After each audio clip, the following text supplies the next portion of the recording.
Hey guys, so welcome back to yet another video, and this is the first episode of my new series which I call the Theory of Flight.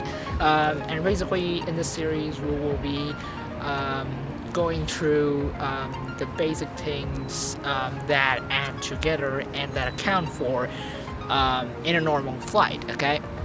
And this would be covering, interesting topics like forces that act on an aircraft and other things that are involved, the meteorology, which is basically the study of the environment around an aircraft when it is in flight, and other things. So I think so you're gonna really like it, so let's just jump into the video and let's go straight into the first episode that's going to be. So let's just get started.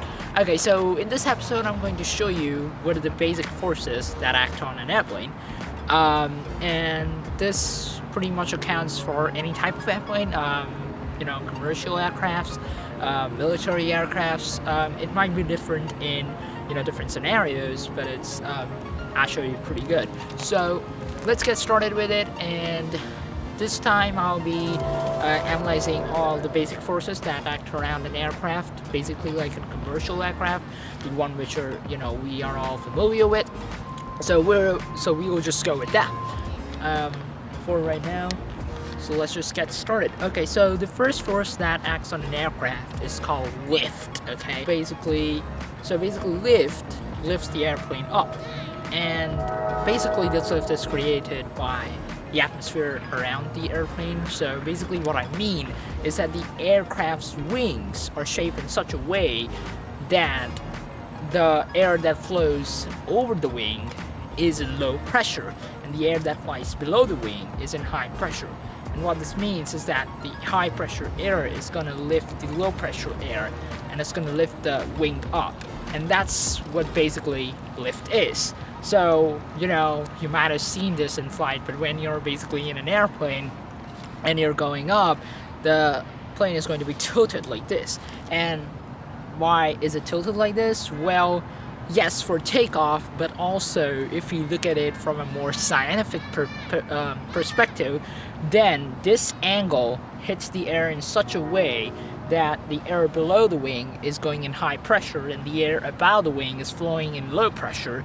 So as you might have known, the high pressure goes from high pressure to low pressure, so it lifts the wing up, and that's how basically the aircraft takeoffs.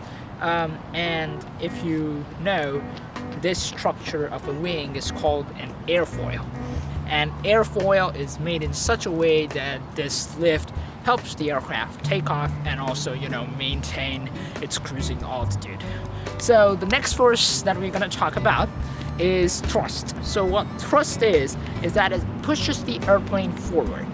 Now we analyzed how the airplane goes up, but it also needs to move forward, and the way it does is by thrust.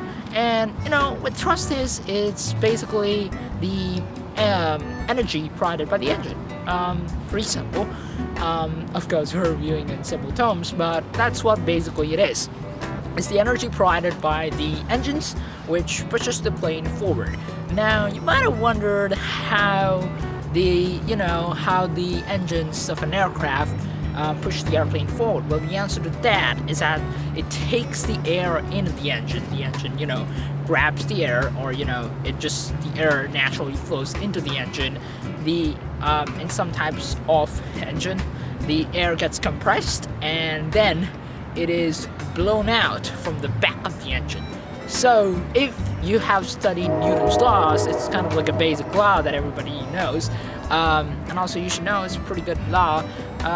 And the law states, the third law of Newton, the Newton's third law of motion, states that every action has an equal and opposite reaction. So in this case, as we talked about, the air is being pushed backwards, so that's the action. The pushing of the air backwards is the action, and the reaction is going to be in the opposite direction. So here's the action: the air is being pushed in this direction, and then the reaction is going to be the equal force in the opposite direction according to Newton's laws. So it's going to push the airplane forward. So, the same thing happens with rockets. They eject all the fuel, or they, use the fuel to give a force downwards, and then it prompts a reaction, and the rocket goes upwards. Same thing happening here. The aircraft engine pushes the air backwards, thereby moving the aircraft forwards. The third very important force is called drag. Now, when the plane is in cruising altitude, all of those forces equal each other, and they don't make, any major changes to the airplane, and thereby the airplane is stable. Like Newton's first law, of physics, of motion, is that, an object will continue in its motion if it is not, disturbed. So when it's in cruising altitude, the plane is not disturbed, all the forces equal each other, they cancel each other, and basically the plane is just moving with a constant velocity. So basically to encounter the thrust, which is provided by the engines, there's also something known as drag. Now, in order to explain it in a more simple terms, it basically means that drag is something just like what you experience when you're driving a car.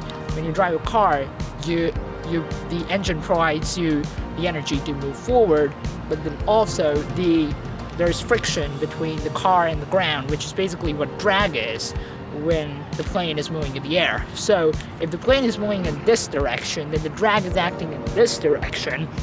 And basically what drag does is that it acts in the opposite direction, as I said. And this drag, occurs due to many factors. It occurs, number one, due to the design of the airplane. There are, different types of drag and, different factors that cause the drag.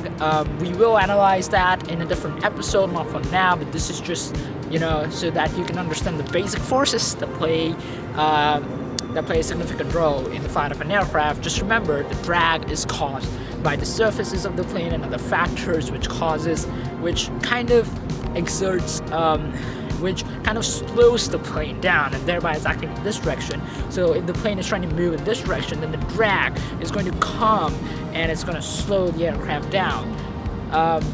And as you might have guessed, yes, the airplane has to have more thrust than the drag in order to move forward.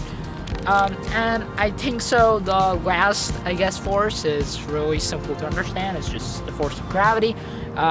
Force of gravity acts on all objects, so it's just acting downwards. Force of gravity, opposite to the direction of the lift. And there's not really much to explain in force of gravity. It just depends on the basic acceleration due to gravity, which is approximately 9.8 meters per second square. And this, constant, it's a constant, which stays basically. So there you guys have it. That was basically all the factors that take place in the theory, in kind of the basic nature of how an aircraft flies. And we are going to study some additional things that are really interesting. So I hope you keep up with me, and thank you guys for watching. Please subscribe, like, and share this video if you really liked it, and comment down below what do you think about this video, and in general about the theory of flight. See you guys later in my next video.